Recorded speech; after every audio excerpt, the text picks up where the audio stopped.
अस्सलाम वालेकुम, मैं हूँ हुज़ैफ़ा अली। हमारी कुछ चीज़ें बाकी थीं पिछले लेक्चर में जब हम लिस्टिंग क्रिएट कर रहे थे। मैंने आपसे ज़िक्र किया था कि इसके अंदर कुछ पॉलिसीज़ होती हैं जो आपको डिफ़ाइन करना ज़रूरी हैं। जब आप लिस्टिंग क्रिएट करते हैं तो आपको ये मेक श्योर करना होता है कि आप उसकी 3 किस्म की पॉलिसियों का ख़ास ख़्याल रखें। वो है रिटर्न पॉलिसी, दूसरा है पेमेंट पॉलिसी और तीसरा है शिपिंग पॉलिसी। मैं इस वक़्त उसी आइटम लिस्टिंग के पेज पे हूँ जो हमने थोड़ी देर पहले पिछले लेक्चर में क्रिएट की थी।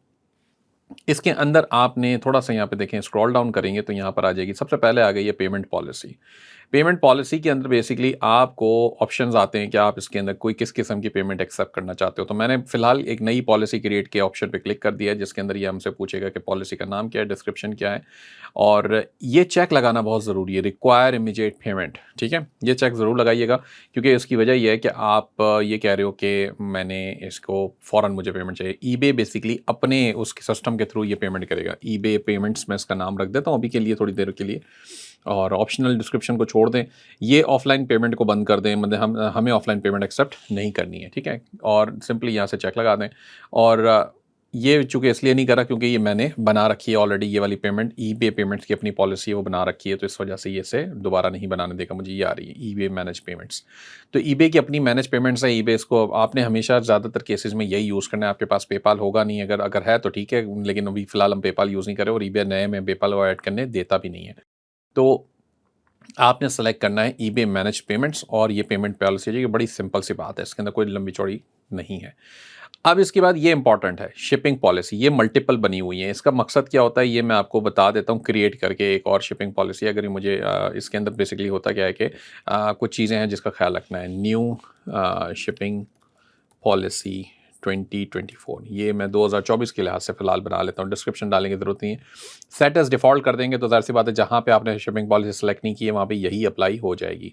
अब ये आ रही है बात यूएस शिपिंग की क्योंकि मैं ईबे.कॉम की बात कर रहा हूँ अभी तो flat same cost to all buyers calculated कर देंगे तो फिर ईबे बायर से चार्ज करेगा जो भी शिपिंग बनती होगी बेस्ड ऑन आपके आइटम की लोकेशन पे, आइटम के वज़न पे, आइटम के पार्सल पैकेजिंग के साइज़ पे। ये कैलकुलेट करेगा और बायर से चार्ज करेगा और बाज़ औक़ात ज़्यादा कॉस्ट आती है तो बायर छोड़ भी देते हैं, परचेज़िंग ही नहीं करते। तो इसलिए हम नॉर्मली फ्लैट रेट पे जाते हैं, ठीक है? लार्ज आइटम्स हैं जब बहुत बड़ी या बल्की आइटम्स बेच रहे हैं तो फिर नो शिपिंग, लोकल पिकअप ये तो हम कर नहीं रहे, हम तो ऑनलाइन सेल कर रहे हैं। तो फ्लैट पे जाएँगे, ठीक हो गया।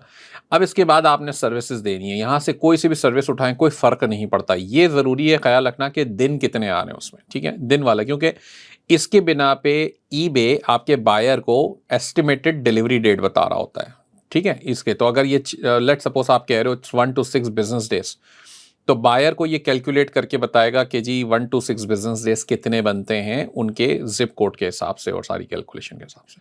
तो आपने सेलेक्ट कर लिया लेट्स सपोज़ अभी हम 1 टू 6 अगर हम अमेज़न से जैसे फॉर एग्ज़ाम्पल ले रहे हैं ना और अमेज़न की शिपिंग आप बना रहे हो तो उसमें ज़्यादा दिन नहीं लगते, वो बहुत तेज़ी से कर देते। तो हमें ऐसी कोई शिपिंग ढूँढनी पड़ेगी जिसके अंदर हम जल्दी भेज रहे हों। लेट्स सपोज़ ये 1 टू 3 बिज़नेस डेज़ देखें। अब ये बिल्कुल ये मतलब यूज़ेबल है, बहुत अच्छी है, जिसको आप कहते हो कि जनाब ये अमेज़न के हिसाब से बिल्कुल फिट है। यानी कि 1 टू 3 बिज़नेस डेज़ में अमेज़न डिलीवरी कर देता है।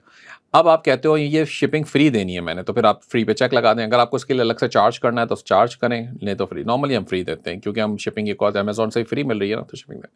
हैंडलिंग टाइम क्या होता है? हैंडलिंग टाइम वो टाइम होता है जिसके अंदर आप इतने देर में इसको ट्रैकिंग नंबर प्रोवाइड करेंगे, ये इम्पोर्टेंट है।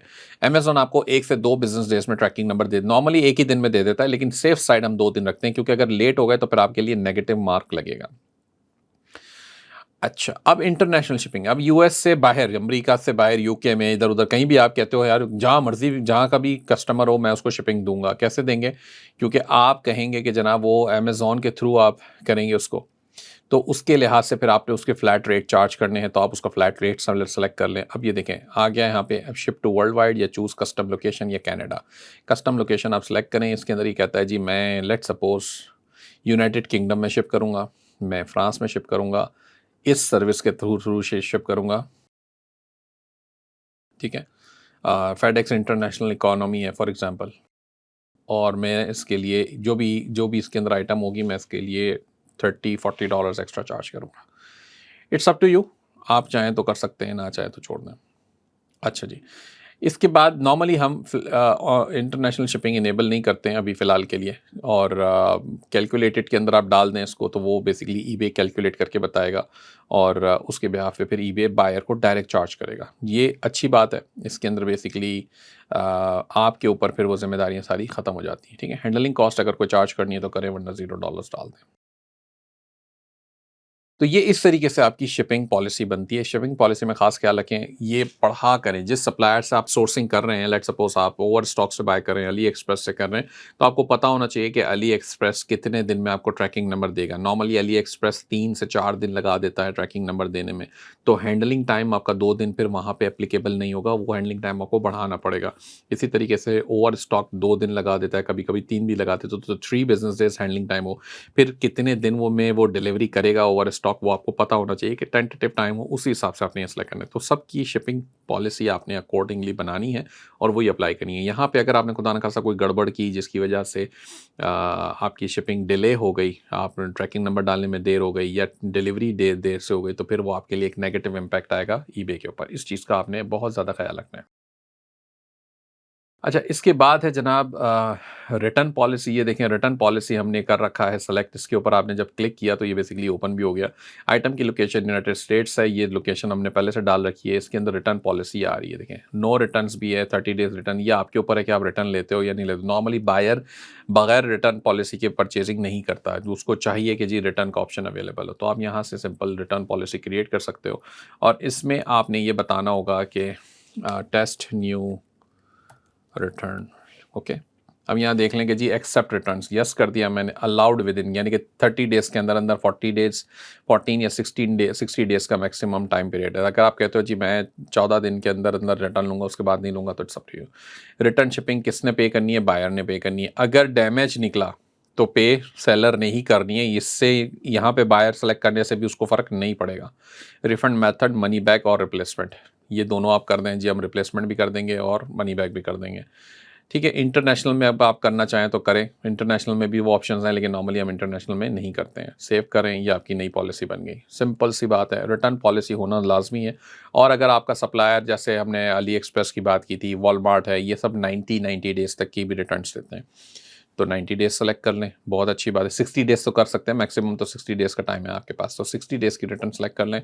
इससे बायर को एक कॉन्फिडेंस आ जाता है, ट्रस्ट बिल्डअप हो जाता है कि जी मेरे पास 2 महीने हैं, मैं आइटम को रिटर्न भी कर सकता हूँ। रिटर्न करता भी है तो अपने सप्लायर से आपने रिटर्न लेबल लेना है, उनको दे देना है, आपके ऊपर कोई नुकसान नहीं आएगा। तो यहाँ तक ये तमाम चीज़ें मुकम्मल होती हैं ईबे के हवाले से, और ये सारी आपकी आइटम की लिस्टिंग्स पॉलिसीज़ भी मैंने आपको क्रिएट करवा दी हैं। इसके अलावा ऑफ कोर्स स्टोर मैनेजमेंट के अंदर, स्टोर्स के अंदर बहुत सारी चीज़ें हैं, वो आपको वक्त के साथ साथ इंशाल्लाह आगे भी आप सीखते रहेंगे, और आप खुद काम करेंगे तो आपको बहुत सारी इसके अंदर नॉलेज और लर्निंग मिलेगी। बहुत शुक्रिया। इस कोर्स के हवाले से फ़ीडबैक अपना ज़रूर दीजिएगा। टेक केयर जी, अल्लाह हाफ़िज़।